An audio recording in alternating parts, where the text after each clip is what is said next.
Good morning, and I'm very excited to see you in the one-to-one session today. In today's session, we are going to take a specific topic, a very interesting topic, which is how to sustain anything in your organization. It can be a small standard or a procedure which you are following, or it can be a process improvement which you have done recently, or it can be the entire system in your organization. Let me just decode these three pillars to ensure sustenance in your organization. Hi, my name is Dr. Murli. People call me Lean Murli because I'm the Lean Master Coach. And today's session, we are going to talk about these three pillars to sustain. Even if one of these pillars is missing, then this tripod would fall down. And let's decode this one by one. I call this a structure, standards, and review. Structure. Imagine a cricket team. If you don't have a captain, if you don't have vice captain, if you don't have a wicket keeper, bowlers, and batsmen, it would be very difficult to play the game, right? Or win the game. So it's very important that we have a proper team in place. And by structure, I mean three important things: a leader, roles, and responsibilities. Each and every person should be very clear about what roles that they are going to play. The second one is a standard. The standard is the rules of the game. For example, in cricket, the bowlers have some rules. He cannot step outside the crease. It would be called a no ball. Or batsman, he cannot handle a ball. Or if he tries to go outside the crease, the wicketkeeper may bowl him out. Similarly, for the fielders, they have to catch inside the rope. If it is caught outside the rope, then it's a six. So these are the rules that governs. Go and look at your organization. What are the rules? What are the procedures? What are the standards that you communicate so that people have to follow? Let's see different types of standards. And first, let's understand what a standard is. Standard is nothing but the best known way of doing any work. So that's called as a standard because we wanted to always perform the best of best. Now, in these standards, you can communicate in different ways. It can be verbal communication. It could be a written communication of a particular standard to be followed, or it could be a visual communication. But we all know if it is just a verbal communication, the effectiveness is very less. You have to repeatedly say something to the people, and people would eventually tend to forget or go back to their older ways. Written communication is better than the verbal communication. That is why even HR people, they give an offer letter so that everything is clear in the offer letter, right? Similarly, in your work also, the job instruction is clearly given so that you follow the job instruction. But visual communication, we all know, is much effective than verbal and written communication. It could be a combination of all the three. Let us quickly see. Verbal communication can be one-to-one or one-to-many.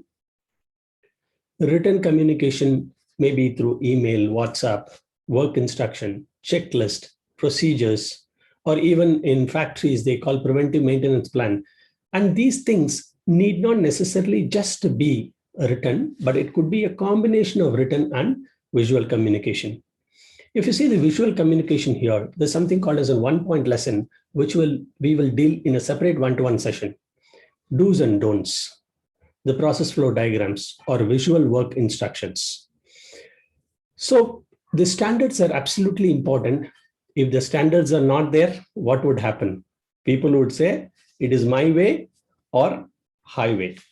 Suppose if structure is not there, you have standards. People will get frustrated because they'll say, give me manpower or tell me what I should do. I'm not very clear, all right? The third important component, don't underestimate this component, which is the review.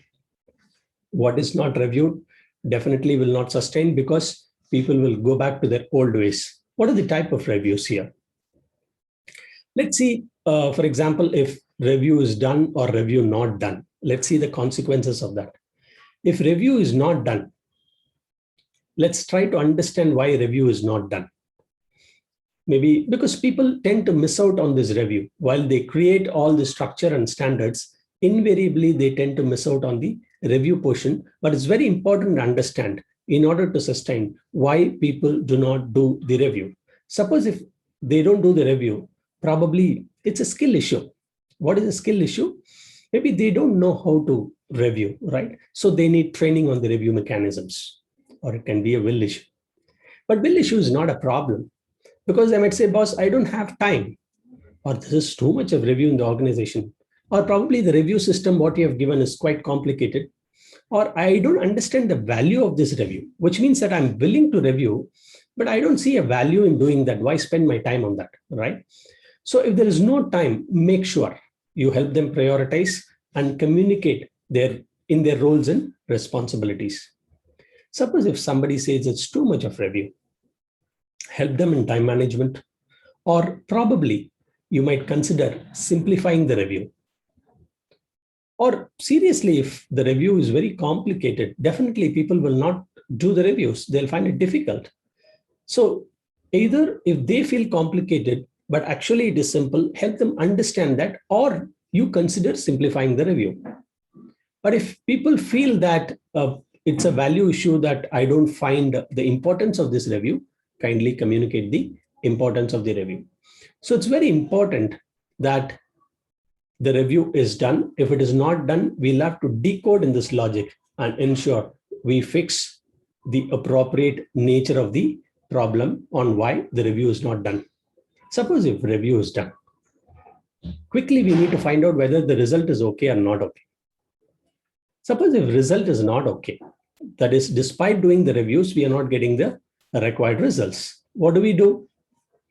We quickly find out. It's very important. We quickly find out whether the standards what we have set here, whether these standards are followed or not followed. Again, if the standards are not followed, find out whether it is a skill issue or will issue. If it is a skill issue, train the people on those standards. Suppose if it's a willingness issue, please understand from them, do a counseling or take appropriate action. We will deal with this particular component from the human side of how to deal with the employees or the people in the organization. That we will do in separate one-to-one session. If standards are followed, good.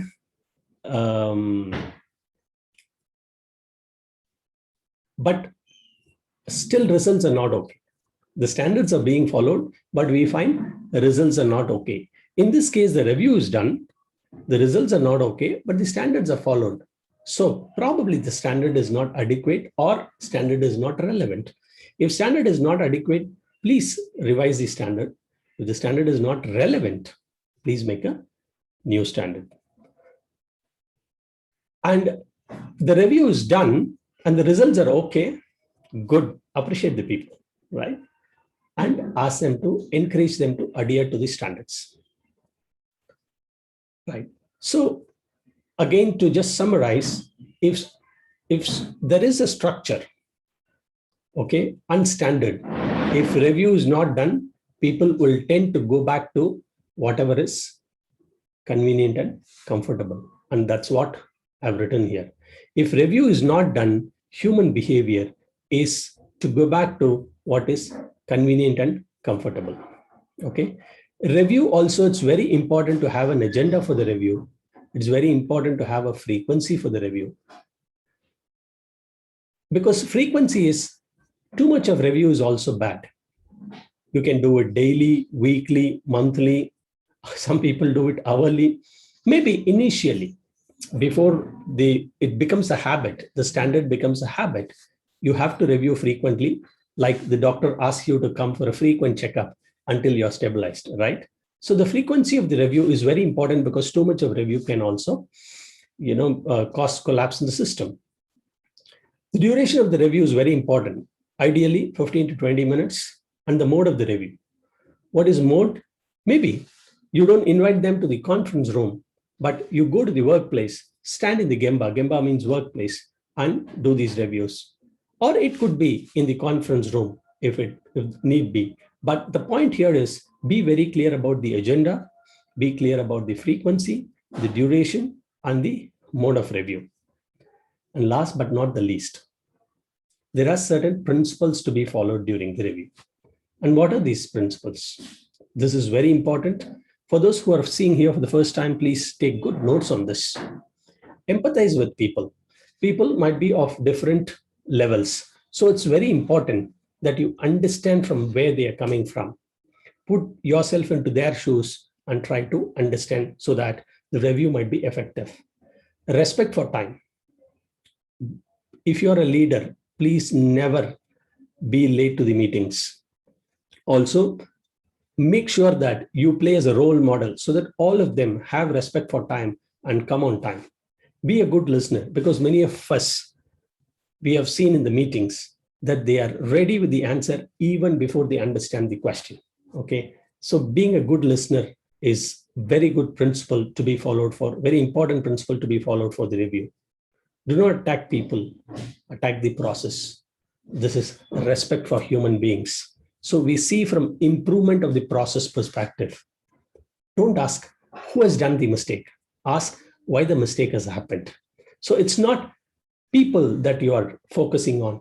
It is the problem or the issue as to how it has happened that you're focusing on. Last but not the least, play a supporting role, not a reporting role. You might be the boss, but when you're in the review meeting, you're not asking them reports, but you're telling them, if you have an issue, I'm there to support you. So just to quickly summarize the three things: structure, standards, and review. If standards and reviews are there, but structure is missing, then people would be frustrated because they would not know who is going to do what. Suppose if you have standards, if the standards are missing, but there is a proper structure with roles and responsibilities and the review mechanism, if the standards are missing, then everybody would follow their own way. They would say it is my way or highway. It will lead to chaos. Okay. Last but not the least, if you have a proper structure and standards, but if you don't do review, this is what going to be happening. Human behavior is to go back to what is comfortable and convenient. So please feel free to share this video so that others would also get benefited, and ensure that these three things are put in place in order for your organization to sustain. So I'll see you in the next one-to-one session, and there are a lot of interesting one-to-one sessions that are going to come.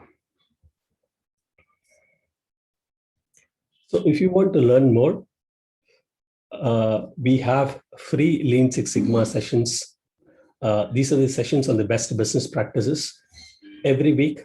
So I strongly recommend you go to leanmurali.com and book your slot there so that I'll see you in the upcoming weekly session.